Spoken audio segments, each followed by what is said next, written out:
Յուրաքանչյուր հաղթանակի կարևոր գրավականն է անկեղծությունը։ Յուրաքանչյուր հաղթանակի հիմնական ուժը դա անկեղծությունն է, միասնություն անկեղծություն։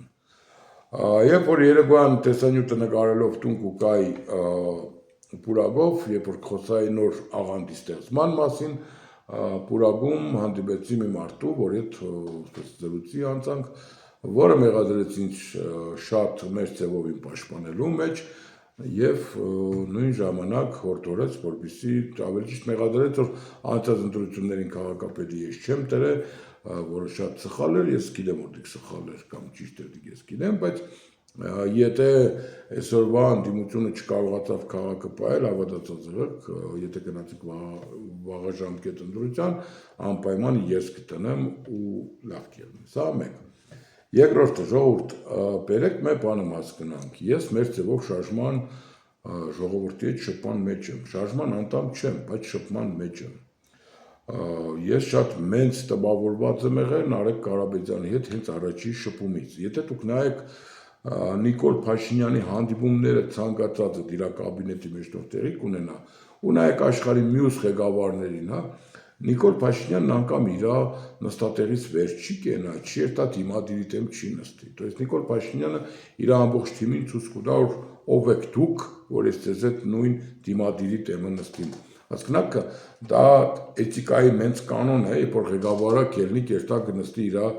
աշխատակցի հետ միևնույն հարթակի վրա, то есть որ կլորչե սեղանը այլ ունի դիմադիր, Նիկոլ Փաշինյանը երբևիցե կելնի հատմես ձևական մի հատ բարև կուտա, կերտա իր տեղը կնստի եւ ստրուկը կերտա կնստի դիմադիրի դեմը։ Սա պարզ է։ Երբ որ ես առաջի անգամ հանդիպել եմ Նարեկ Կարապետյանի հետ, իմ առաջի, то есть տպավորությունը եղել որ Նարեկ Կարապետյանը դրեց հավասարության շատ մեծ նշան նստելով դեմս, то есть դեմ արդեն։ Երկրորդը, երբ որ ես իրան հարցրեցի, թե պարոն Կարապետյան, ձեզ ինչ դիմեմ պարոն Կարապետյանով, ինքս ասավ Արթուր ջան, տարիքային մեծ տարբերություն կա, ուրեմն դու կարող ես Նարեկով դիմել։ Գիտեք, սիկ դաստիարակության, սիկ տեսած եղնելու մասին է խոսքը։ Ես չգիտեմ Նարեկ Կարապետյանն է թիվ 1-ը իրանց, то есть նախընտրական այդ առաջի համարն ինքը կեղնի թե չի եղնի, բայց իր բարեկիրթ եղնելուց մենք կարող ենք միայն խոսել, որ այս մարդիկ կարող են։ Երբ որ հանդիպել եմ Սամվել Կարապետյանի դուստրի հետ, նույնպես Տաթևի հետ շփման ժամանակ ես զգացել եմ, որ ես կշփվեմ դաստիարակված շնորհքի տեր մարդկանց հետ, սա շատ կարևոր է։ Եվ ամենակարևորը, որը ես զգացել եմ Նարեկ Կարապետյանի մեջ, вообще իրանց թիմի մեջ, իրանք շատ լսելու ունակություն ունեն։ Ես պրոստը չեմ ասում, իրանք այդ թիմը որտեղից են հավաքել պես, բայց իրանց թիմը լսելու ունակություն ունի, շատ քիչ թիմեր կան, որոնք լսելու ունակություն ունեն։ Փորձեք Նիկոլ Փաշինյանի հետ 5 րոպե խոսալ եւ հասկանաք, որ Նիկոլը ընդհանրապես լսելու ու քննարկելու խասյաթ չունի։ Եվ մի բան էլ բերեմ մեջ, երբ որ եկել էին Ռուբեն Մխիթարյանի քաղբանդարգյալ Ռուբեն Մխիթարյանի տադին,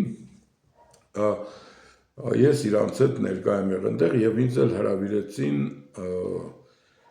կուրկումա իրանց հետ հաց ուտելու, սեղանի շուրջ նստած, երբ որ սեղանի շուրջ էինք նստած,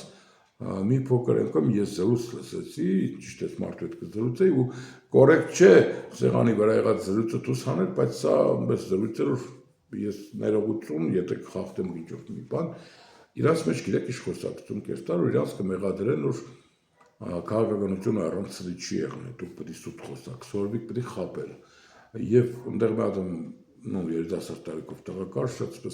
նեղվածքս էր, բայց լավ, ես խապել չեմ կրնա։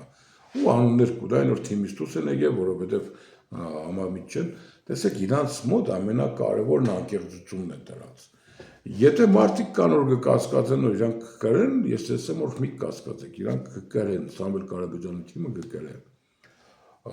Ձենի խնդիր չկա ժողովուրդ, ընդհանրապես ձենի խնդիր չկա։ Այսօր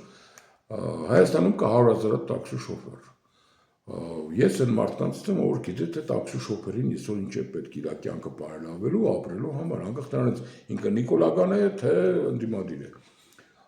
Մարդու էգոիզմի վրա երբ որ էգոիզմը կշահագրգռես ու պլյուս անկեղծ իրանք ասես որ եղբայր դու եկուց սիկ պետք է ունենաս։ Նիկոլ Փաշինյանի կրվելու հիմնական